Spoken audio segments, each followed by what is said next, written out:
Les vraies voix Sud Radio, 18h-20h, Cécile Doménibus, Philippe David. Et on est ravis de vous accueillir pour cette dernière demi-heure avec Philippe David. Ça va mon Philippe ? Oh bah ça va très bien, j'ai faim. Oui.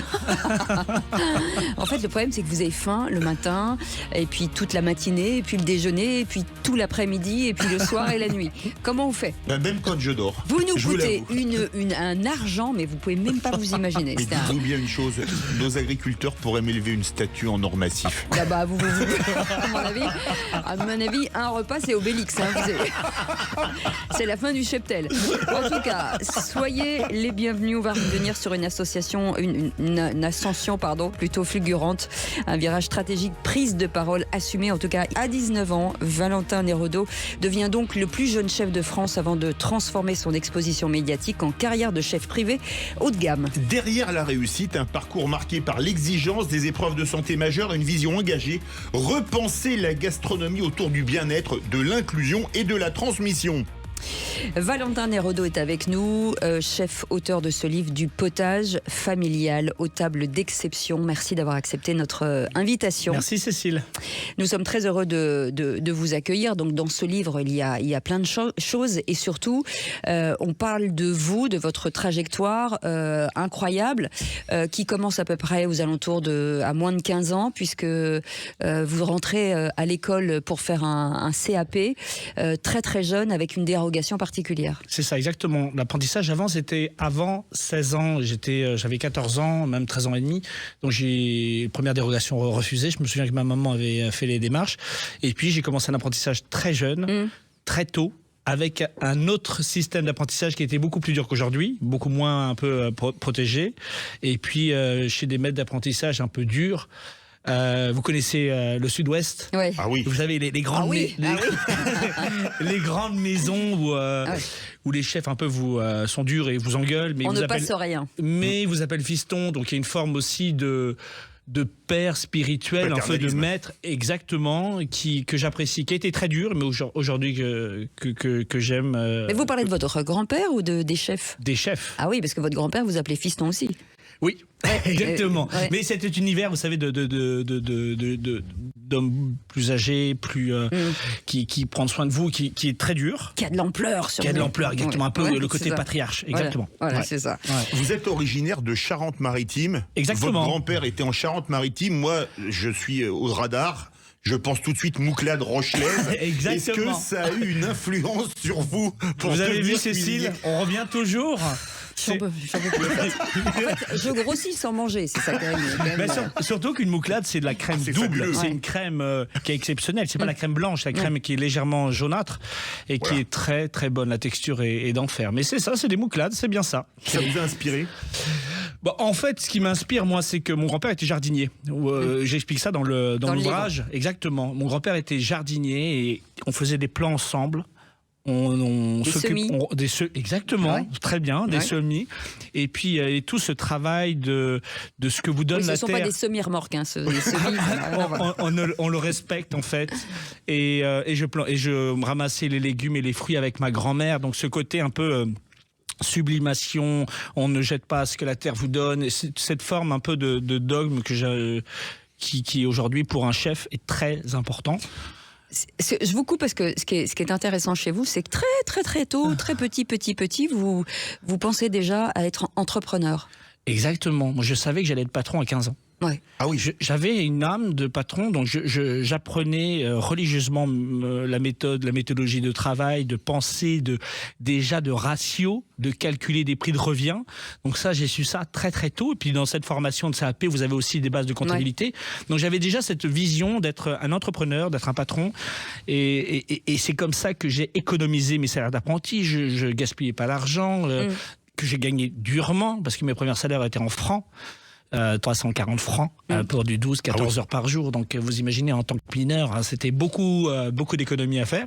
Et puis j'ai pu économiser 20 000 euros et ouvert ma première boîte. Et puis vous savez, à 19 ans et demi, se mettre et pitcher un projet devant une banque, il faut y aller, il faut avoir du cran. On sait pas parler chiffres, on n'a pas d'expérience pour un prévisionnel, donc on apprend tout ça. Ça a été assez dur ça a été assez dur les premiers temps, mais en tout cas, j'ai suis allé au culot. J'avais une volonté incroyable et j'ai trouvé une banque toulousaine qui m'a accompagné dans mon premier restaurant. Alors, premier chef, on l'a dit, c'est le plus jeune chef de France, à 19 ans, vous êtes chef. La gastronomie, il y a cuisine et cuisine. Là, on est dans l'ultra précision, avec des codes. Il faut tout connaître. Tous les poissons, toutes les viandes, toutes les sauces, tous les trucs. Enfin, on se rend pas compte de ce qu'il faut ingurgiter et savoir reproduire quand on travaille dans un gastro. Sur un escoffier ou sur les bases de cuisine, il y a tous les fonds, il y a tous les fumés, il y a toutes les garnitures, il y a toutes les viandes, il y a tous les poissons, il y a les bases de dessert. Calmez-vous, Philippe. Ça n'est pas à manger. Non, mais c'est des milliers de données, de savoir des découpes de toutes les viandes, de toutes les volailles et j'en passe sur le poisson. Donc c'est beaucoup de données. Quand un apprenti commence, c'est une bibliothèque vide et on doit remplir des tas de données, un tas d'ADN et on se crée une signature culinaire après toute cette expérience quand on est enfin prêt à ouvrir son premier commerce. Est-ce que le plus difficile, pardon, je rebondis encore, la sauce? On parlait des sauces avec Philippe tout à l'heure. Est-ce que c'est le plus compliqué aujourd'hui? En fait, ça fait partie des choses les plus compliquées. C'est là où il y a le plus de technicité. Ouais. C'est la création de fonds, de fumée, de réduction et surtout l'analyse de qu'est-ce qu'on va mettre en garniture, qu'est-ce qu'on va mettre en plat, si c'est un poisson, une viande ou un végétal, et qu'est-ce qui correspond le mieux. Donc c'est une vraie analyse, et c'est souvent le point, quand on parle d'un saucier, c'est souvent le second ou le chef. Ceux qui nous écoutent ce soir, une sauce là, facile, où vous savez exactement que là vous allez faire plaisir à tout le monde. C'est toutes ces bases de beurre blanc, ces jus de poularde, ces réductions. Moi je pars du principe qu'on enlève les amidons, donc les liaisons.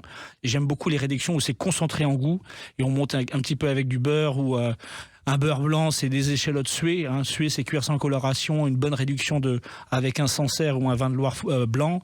Et puis on monte au beurre, tout simplement. Alors, vous n'êtes pas qu'entrepreneur et chef. Moi, je trouve que vous êtes également philosophe. Parce que vous aimez, je cite, votre définition de la cuisine, c'est sincère et rassembleuse. Qu'est-ce qu'une cuisine sincère et rassembleuse? Sujet du bac, vous avez 4 heures. On pourrait même, on a de quoi dire. La cuisine rassemble dans tous les cas. Quand vous avez un dîner ou un déjeuner business, quand vous avez la convivialité avec des amis, quand vous voulez faire plaisir à votre équipe, la cuisine rassemble. Et donc, pour moi, la cuisine doit être généreuse. La cuisine, elle doit être...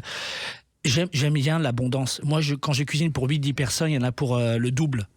Parce que je trouve qu'il n'y a rien de plus beau que même si on ne se resserre pas, de voir qu'il y en a assez pour se resservir.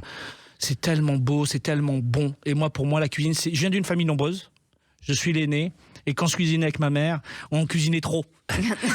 et donc, ça, c'est de la générosité. C'est bien. Et quand je suis chez les clients, quand je fais des grands dîners ou des déjeuners, ou même quand je travaille pour une maison de luxe, toute l'équipe part avec quelque chose. Et c'est important parce que ça marque les esprits, la générosité.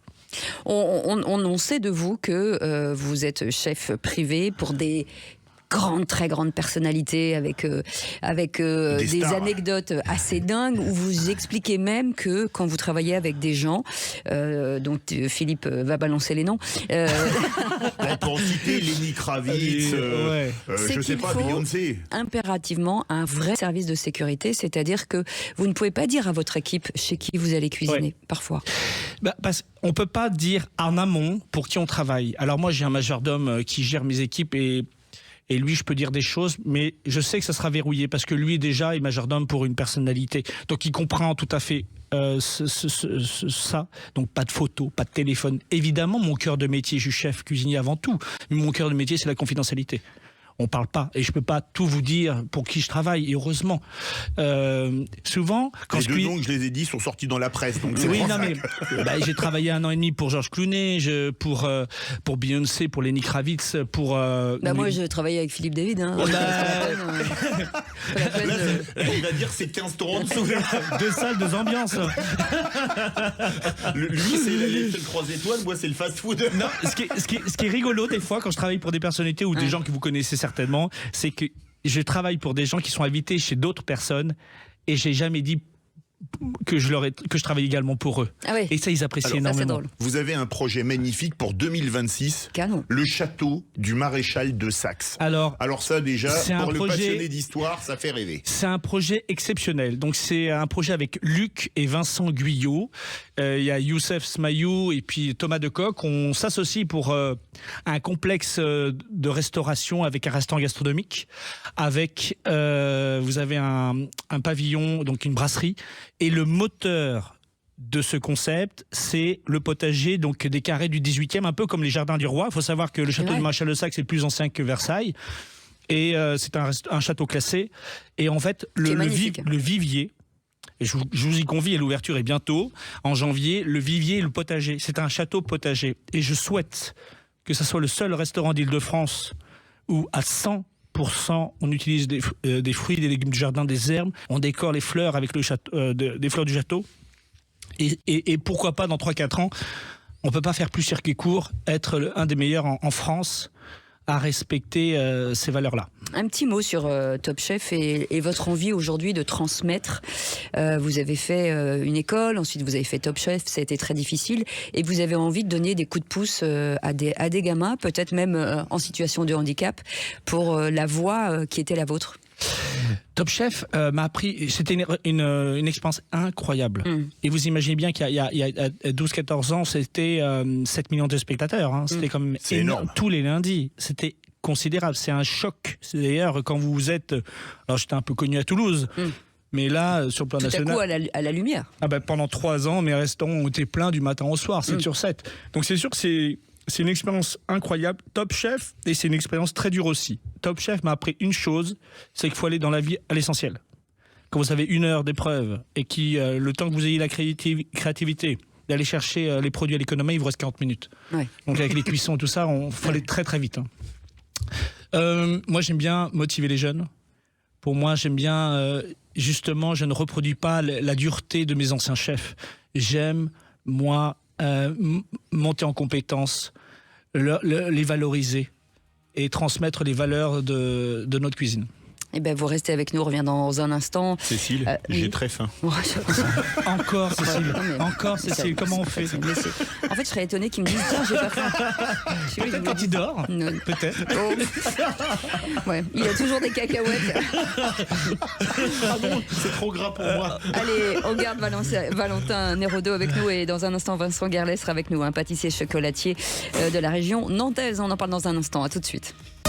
Les vraies voix Sud Radio, 18h-20h, Cécile Doménibus, Philippe David. En cette soirée du 24 décembre, nous sommes toujours avec notre ami Valentin Nérodo, avec ce magnifique livre du potager familial aux tables d'exception, et c'est chez Fayard. C'est la traversée, en tout cas, de cette vie, parce que vous êtes encore un peu jeune quand même, 41 ans, c'est pas non plus... C'est sûr par rapport à vous. c'est... Enfin une vanne, enfin. Toujours la même, mais enfin une vanne. Allez, en tout cas, on est ravis de vous accueillir, Valentin, avec toute l'histoire de votre vie qui est assez incroyable. On en a pas reparlé, mais vous avez été malade plusieurs fois. Vous êtes tombé, vous êtes remonté. On va en reparler, bien entendu, avant la fin de cette émission. Et nous accueillons avec joie et bonne humeur Vincent Gerlet qui est avec nous, pâtissier chocolatier, 6 boutiques en région nantaise. Bonsoir Vincent Gerlet. Et une à Nagoya au Japon. À Nagoya, exactement. Absolument. C'était pour savoir si vous suiviez. Royo gozaimasu. Ah oui. Vincent Gerlet, bonsoir. Bonsoir. On est ravis de vous accueillir. Donc là, on a envie tout le monde est prêt à passer à table, mais on a envie de comprendre et de savoir quelles sont aujourd'hui les bûches de l'année 2025. Alors, les bûches de l'année 2025, donc sont comme à l'habituel, on essaye d'en faire pour tous les goûts. Hein, donc déjà au niveau du visuel, nous notre thématique cette année c'était Noël au chalet. Donc on a tout un thème autour du chalet et de la montagne un peu réconfortante. Et puis après on a travaillé beaucoup le chocolat parce que notre spécialité c'est quand même le chocolat et notamment les artisans planteurs. Oui. Très bien. Voilà. Et donc on a travaillé avec du chocolat du Pérou, chocolat du Nicaragua également, et puis avec soit on a un côté plutôt cacahuète ou alors fruité avec griotte pour travailler un petit peu l'esprit de la forêt noire. Voilà, on a différentes choses, aussi un petit peu sur les fruits exotiques et également sur la poire. Est-ce que vous conseillez plutôt une bûche pâtissière ou une bûche glacée, ou est-ce que ça dépend de ce qu'on a mangé auparavant ? Alors, je vais vous dire, ça dépend plus du goût, parce que souvent, on va dire... On peut prendre les deux, vous me direz. Hein. On peut prendre les deux. Non, mais on a des fois tendance à se dire la bûche pâtissière va être plus lourde, alors que non. Justement, le but, c'est de faire quelque chose d'équilibré et qui soit aussi frais également à la fin de repas. Nous, on a vraiment la dure tâche de venir après le foie gras, la dinde et tout ce qui s'ensuit. Donc, il faut que ce soit assez léger. Donc après, le côté glacé est agréable aussi, mais on vend quand même majoritairement des bûches pâtissières. Plutôt. Valentin Nérodo, quand vous créez forcément un repas, est-ce que c'est le dessert qui s'adapte finalement au plat ? Est-ce que c'est le plat qui s'adapte au dessert ? Enfin, comment on fait ? Non, il faut qu'il y ait un équilibre en tout. C'est voilà. ça. C'est que quand on a des plats un peu plus moins légers, on va apporter plus de légèreté pour les desserts, pour les notes sucrées. Donc comme les bûches. Tout est harmonieux et on doit prendre du plaisir en tout et pouvoir surtout, moi qui suis très dessert, finir en beauté. Mais il n'y a pas de produits qui peuvent dénaturer le goût du chocolat ou faire attention de dire l'association n'est pas top. Il y a peut-être des trucs qui ne sont pas... Avec le chocolat, il faut que ce soit très léger, il faut qu'il y ait du peps, soit on peut travailler de l'agrume, on peut travailler de l'exotique, on peut travailler le côté aussi noisette, praliné, et puis fruits rouges. Tous les fruits rouges fonctionnent super bien. Moi j'aime bien l'équilibre où il y a de la gourmandise avec le chocolat et avoir une nette agrume, beaucoup de peps côté fruits rouges, etc. Quand on est chocolatier, parce que vous êtes pâtissier chocolatier, Vincent Guerlet, les chocolats de Noël que vous privilégiez, c'est plutôt lesquels ? Des mélanges, chocolat noir, chocolat blanc, chocolat au lait ? Alors, fatalement, les clients chocolatiers ont plutôt une prédominance pour le chocolat noir, et surtout qu'on a une palette de chocolat noir, parce que en fonction des provenances, mais surtout des planteurs ou des coopératives avec lesquelles on travaille, on va avoir des notes qui vont être différentes.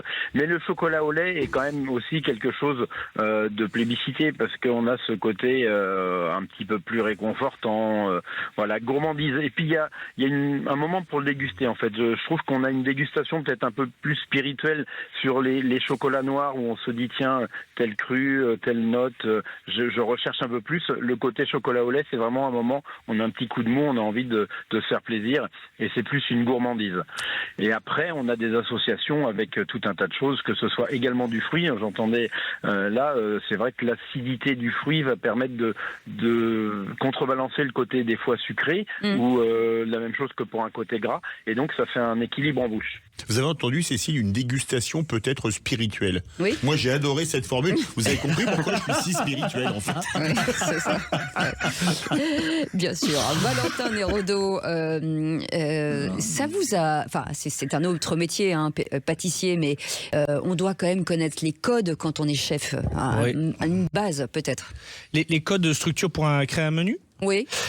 En fait, souvent, il faut beaucoup de légèreté. Aujourd'hui, quand je travaille pour des clients ou des maisons de luxe, ils ont besoin vraiment de fraîcheur, de légèreté, de enlever beaucoup. Du visuel aussi. Évidemment, là, en dehors du visuel, c'est qu'on commence à manger avec les yeux. Vous savez, il faut que ce soit. Quand vous mettez 10 secondes avant de toucher vos couverts, c'est que vous avez réussi votre pari.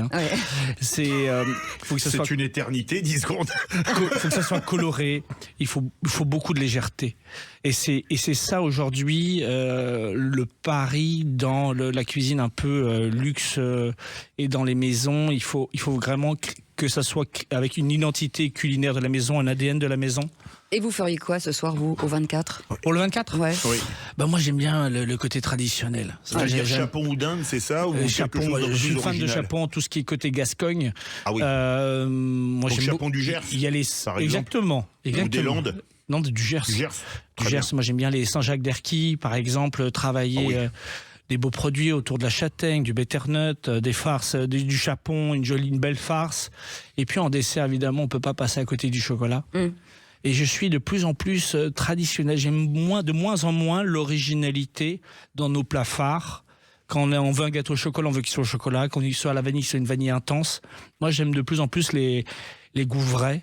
Et on a besoin de ça aujourd'hui. Ouais, De plats qui réconfortent et on a envie d'une très belle frangipane, c'est quand même orgasmique, avec une bonne une crème d'amande. J'aime beaucoup ça. Vous avez parlé des vins. Avec votre chapeau, on va demander qu'est-ce que vous mettriez comme vin? Ça, c'est une très bonne question. Merci. Je sais que je vais peut-être me faire des ennemis, mais je suis de plus en plus pour les Bordelais. Bordelais. Dangereux pour la santé, à consommer avec modération, c'est pour l'ARCOM. Voilà, ça c'est dit. Qu'on embrasse. Non, aujourd'hui, on a besoin de vins de plus en plus féminins. Il faut qu'il y ait de moins en moins, que ce soit pas tannique. Donc, je suis sûr que je me retourne beaucoup sur les Bourgognes blancs, les Bourgognes rouges, où c'est facile de créer un menu autour de ça. D'accord. C'est très facile autour de travailler dans cette minéralité et de cette légèreté. Est-ce que vous avez essayé les vins? On a reçu quelqu'un ici sans alcool. Est-ce que vous avez tenté? Alors ça existe. Oui. Pour une clientèle Middle East, une clientèle arabe qui veulent découvrir aussi les saveurs. Ou les gens comme moi qui ne boivent pas d'alcool, par exemple. Moi non plus, je bois pas d'alcool. Mais c'était assez bluffant. Oui. On essaie de créer des pairings parfaits. C'est vrai, moi je suis très ouvert à ça. Ouais. Vincent Guerlet, on parle souvent en fin de repas des mariages vin, fromage. Quels sont les mariages vin-chocolat que vous conseilleriez? Alors le vin chocolat, il faut faire aussi attention. On est sur le chocolat, un produit qui est très typé aussi, qu'on travaille aussi sur les tanins, bien sûr, les côtés un petit peu de légère amertume et astringence. Donc il faut un vin qui puisse tenir là-dessus. Alors souvent on va vers les vins, ce qu'on appelle les vins mutés ou les vieux Porto ou ces choses-là. Ah oui. Mais aussi avec un bon Bourgogne. Un vin qui va être plutôt sur la note de fruits, on va pouvoir avoir des accords très sympathiques avec le chocolat. Pour moi, ce qui fonctionne le moins bien, c'est plutôt le champagne. Ouais. Ah oui. Voilà. Alors, vous travaillez tous les deux très loin dans le monde. Vous avez une pâtisserie à Nagoya. Vous travaillez avec des stars du monde entier. Quelle est encore l'image de la gastronomie française, Valentin Nérodo, pour les stars américaines ou d'ailleurs? Quand je travaille pour des événements internationaux, ils veulent de la France. C'est juste de l'ADN de la France. Là, je travaille sur un projet fin janvier pour Zagreb, pour un dîner d'État. Ils veulent de la France. Ils veulent pas d'originalité, ils veulent de la France. Et de la France, c'est l'ADN quoi? français. Ils demandent un plat particulier parfois? Exactement. Il faut le découvrir.